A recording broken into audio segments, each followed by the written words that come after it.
Billy Kidman, Hulk Hogan, the match of the century. If the century was only about 3 months long. This happened in WCW in 2000. Now let me lay the groundwork.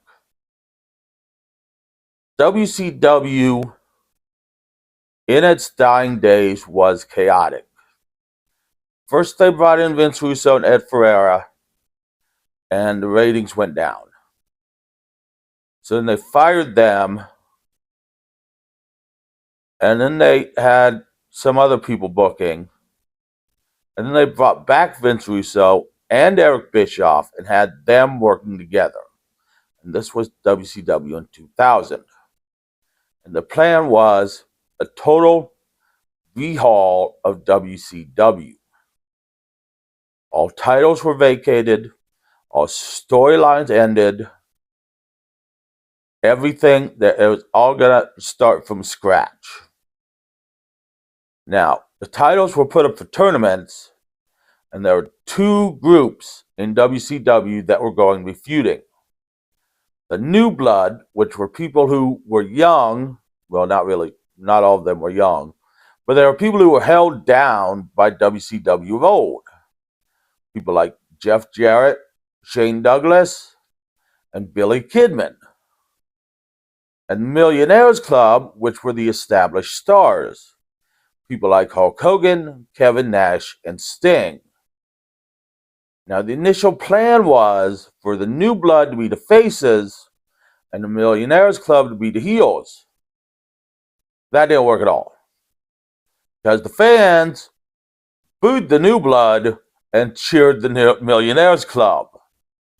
So the Millionaires Club became the faces, and the New Blood became the heels. Now, they got the title set, and Hulk Hogan went on a radio interview and talked about how WCW had not built any new stars in a long time. And he mentioned Billy Kidman by name and said he couldn't draw a dime at a flea market. Which I'm pretty sure if Billy Kidman stuck a for sale sign on him at a flea market, he would get more than a dime. He'd probably get at least $2.50. But Billy Kidman, WCW decided to make a storyline out of this and had Billy Kidman come out and do a work shoot on Hulk Hogan. And so the feud was set. Now, Billy Kidman at the time was with his real-life girlfriend as his manager, Tori Wilson. How Billy Kidman got Tori Wilson, we're not entirely sure. He either had a really big penis or he was really, really funny. But we're not sure. So the feud was on. Now, Jeff Jarrett even said in an interview that this could have worked, along with a number of other feuds and stuff that could have worked. But it got lost in, pretty much they fucked it up. Because there was a lot of silly stuff going on, and they fucked up a lot of feuds at the time. And I happen to agree with Jeff Jarrett, this feud could have worked. I mean, Hulk Hogan was slow. He pretty much lost all speed by this point. And so he was just pretty much solid strength. And Billy Kidman was all speed and all aerial abilities and new technical. And Hulk Hogan knew technical as we'd seen him in Japan and against Vader. So we could have seen some Hulk Hogan's technical with Billy Kidman's technical, and otherwise we had speed and aerial versus strength, and it could have worked in matches. It really could have. And it could have put on some great matches, but it didn't work. Hulk Hogan said that the only reason he wrestled Billy Kidman, he didn't want to, but he did it to raise morale in the locker room for a lot of people who thought they'd never get a chance. Now, Billy Kidman did do well on Nitro against Hogan, including getting a win over him in a handicap match, but the pay-per-view matches were a different story.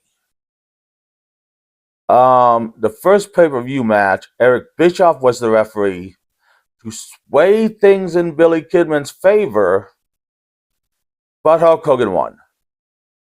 When his nephew Horace Hogan came out and Bischoff was knocked out and slapped Bischoff's hand on the mat 3 times for Hulk Hogan to get the victory.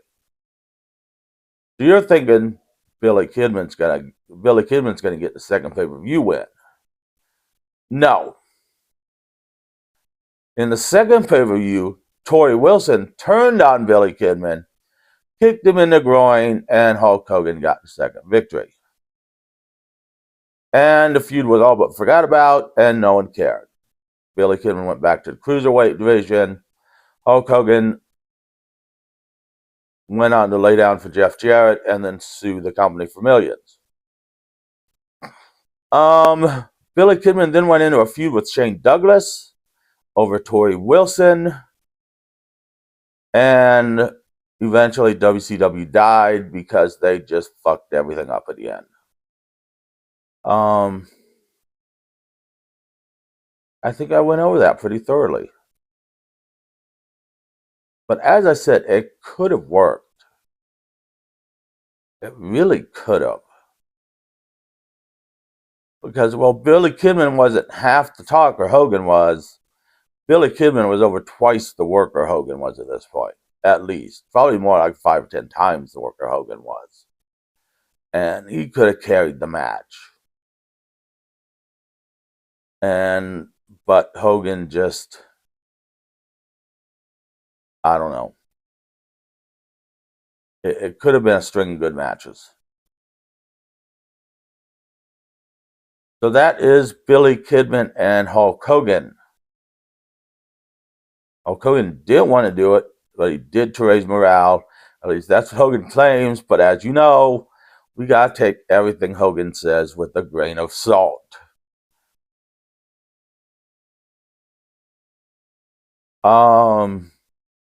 Join me later this week for Malibu Shark Attack.